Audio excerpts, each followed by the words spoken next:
அப்பாடா, ஒரு வழியா கிச்சன்ல எல்லா வேலையும் முடிச்சாச்சு. போய் கொஞ்ச நேரம் குறுக்க சாய்ப்போம்.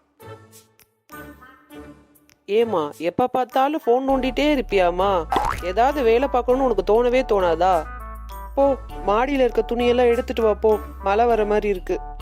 இப்பதான் இந்த கிச்சன்ல இருக்க எல்லா வேலையும் முடிச்சுட்டு வந்து படுத்தேன், அதுக்குள்ள என்ன வந்து வேலை சொல்றீங்க? நான் ஏதாவது ஒரு வேலை சொல்லிடக்கூடாதே, உடனே எது தெரித்து பேசுவேன். என்ன பக்கத்து வீட்டுல அந்த பத்மாவோட மருமகளை பாரு, அவங்க என்ன சொன்னாலும் அந்த பொண்ணு எல்லா வேலையும் செஞ்சிடும், எதிர்த்தே பேசாது. எனக்குன்னு வந்து வாச்சிருக்க பாரு. எப்ப பாரு அந்த பத்மா மருமகளை வச்சே என்ன கம்பேர் பண்ணி திட்டிட்டே இருக்காங்க. என்ன பத்மா, உனக்கு என்னாச்சு? ஏன் உன் கண்ணெல்லாம் இப்படி வீங்கி போய் கிடக்கு? எங்கேயாவது கீழே விழுந்துட்டியா? கீழேயும் விழல, எங்கேயும் விழல. அந்த கொடுமையை ஏங்கா கேக்குறீங்க? என் மருமக பாத்திரம் விளக்கிட்டு இருந்தாக்கா.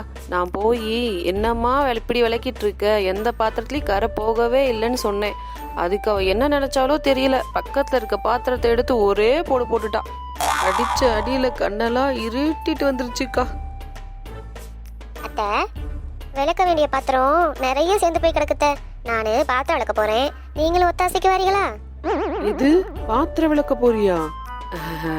அந்த வேலையெல்லாம் எதுக்குமா நீ பாத்துட்டு இருக்க? நீ போய் சோஃபால உட்காந்து ராணி மாதிரி போன் யூஸ் பண்ணுமா, அந்த வேலையெல்லாம் அத்தை பாத்துக்கிறேன். சரிங்க அத்தை. அப்போ எனக்கு வெளியே கொஞ்சம் வேலை கிடக்கு, நான் போய் அதை பாக்குறேன். என்ன சின்னக்கு அத்தைக்கு? அப்பாடா, நான் தப்பிச்சேன்.